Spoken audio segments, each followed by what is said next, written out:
Welcome to the channel, viewers. Reverend Dr. J.W. Morrison speaking on the subject of covert emotional incest and depletion. Personal depletion. As we know, covert emotional incest is a vicious psychological assault on the people in it and the people around it. These people want to isolate themselves from external relationships because their external relationships don't normally last due to the possession, the emotional possession of the overt and covert emotional narcissistic incest. Horrible word, incest, when you think about it, that it can happen emotionally. And what it does is it captures, the parent captures the child in a surrogated way and entrains the mind. It's so narcissistic because it entrains the mind by infiltrating the conscience into believing that the child is a partner of the parent. That's why it's called incest. It's actually an emotional affair. There's lust going on and attention going on. The next minute there's sarcasm and antagonism and all these psychological love languages taking place between the two.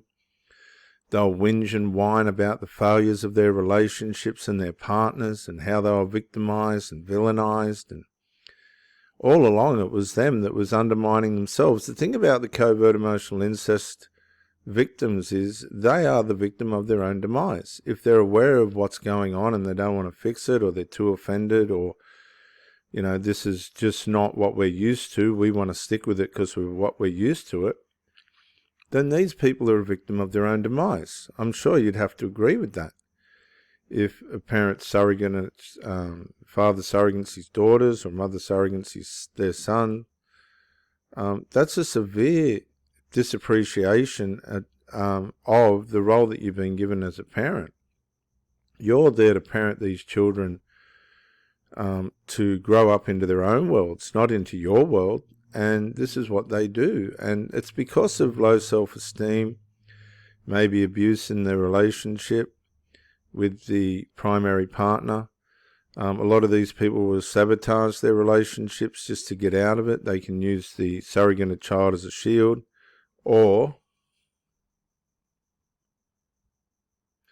they'll go outside the marriage, possibly with someone at work or somewhere outside the marriage, to soothe and have an emotional, if not physical affair, to take out their resentments. When you speak to people and you're going into a relationship, if they share stories about you, about themselves having met somebody else outside the marriage and everything, run for your life, because they're going to do the same thing to you. Eventually, it'll just be a matter of time, because they're going to have to betray the surrogated child and the partner, the real life partner, if there's unresolved. If the partner's found the problem to be overt or covert emotional incest, then she's going to have to sabotage. If she doesn't set boundaries up around the child to protect her relationship with the partner, that will go.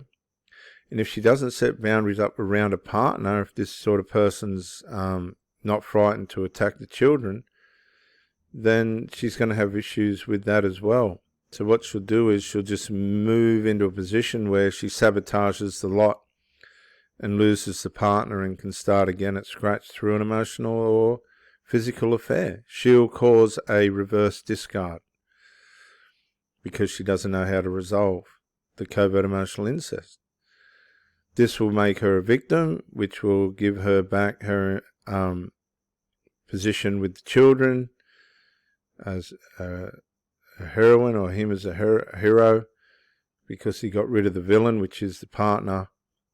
And this is how it goes round in circles. Most of it for the partner involved can be massive, particularly if they're not aware of what covert emotional incest is and how it works and what it does to destroy its people in it and everyone around it.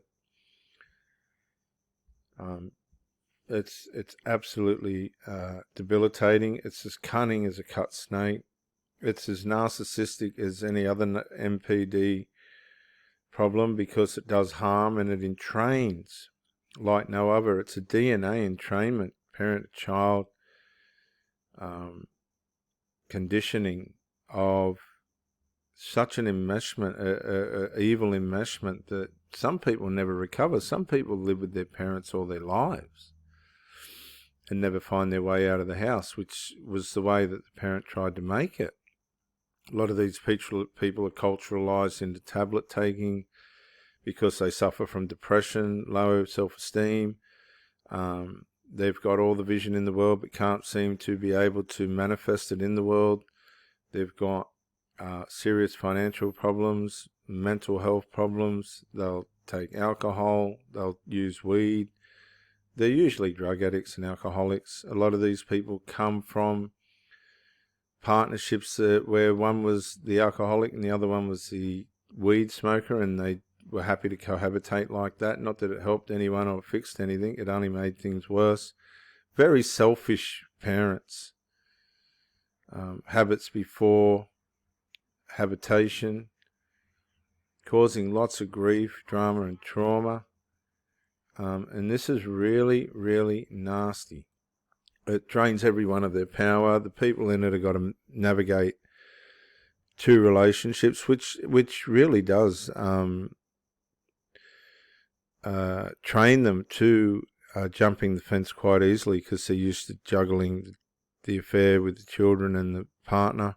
So bringing somebody else in and shifting across to that, monkey branching isn't all that hard for them. Particularly if unresolved's involved. So it dilutes everything. It just drains everything of any integrity and morality. It's built on unresolved, particularly if it's gone overt and somebody's seen it and said, look, you've really got some issues here that need to be dealt with. It's carelessness towards the children. These people say they love their children. Not so. Not if you're doing this because you're undermining their futures. They will turn around and resent you later on in life, and you'll feel like you owe them for the rest of your life. And the partner has to go. You have to go. You cannot help these people. They don't want to be helped. They want to keep. They don't take my covert emotional incest away from me. You know, it's this sort of thing, and it's very, very, very, very sad.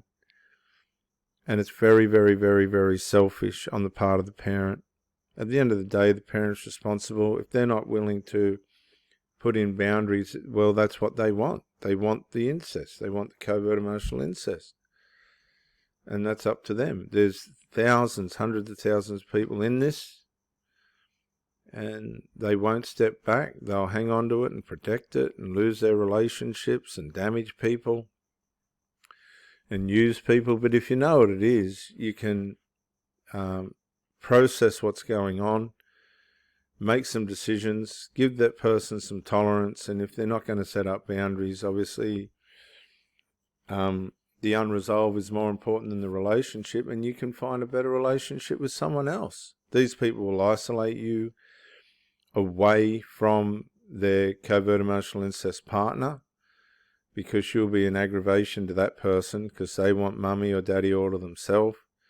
This will put more pressure on your partner, who's now got a situation where I can't even have my boyfriend or girlfriend at my place because of this irrational and deluded adult child, who's now the adult whilst the adult is the child, because any adult that's not disciplining their children and allowing the child to influence under delusion the house or wherever they live, then that child is now the parent, and the parent has given way to being the child.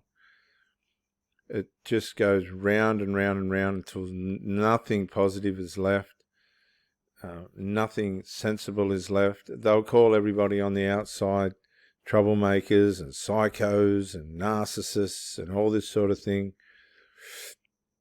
particularly if you've tried to expose it or help these people. But later on, they do realize that all you were trying to do was help. But it's too late then. By then, everybody's moved on and they're just left in their grief. Low self-esteem. They don't want to see anybody succeed because they've missed the bus themselves.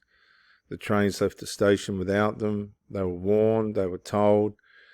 They stuck with their addictions and martyr victim mentality. They had every opportunity to move out of that and be looked after and loved, and decided that the victim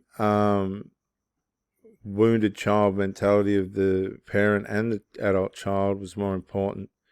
And people just didn't want to hang around for that, watching this sad theatre play out like a funeral.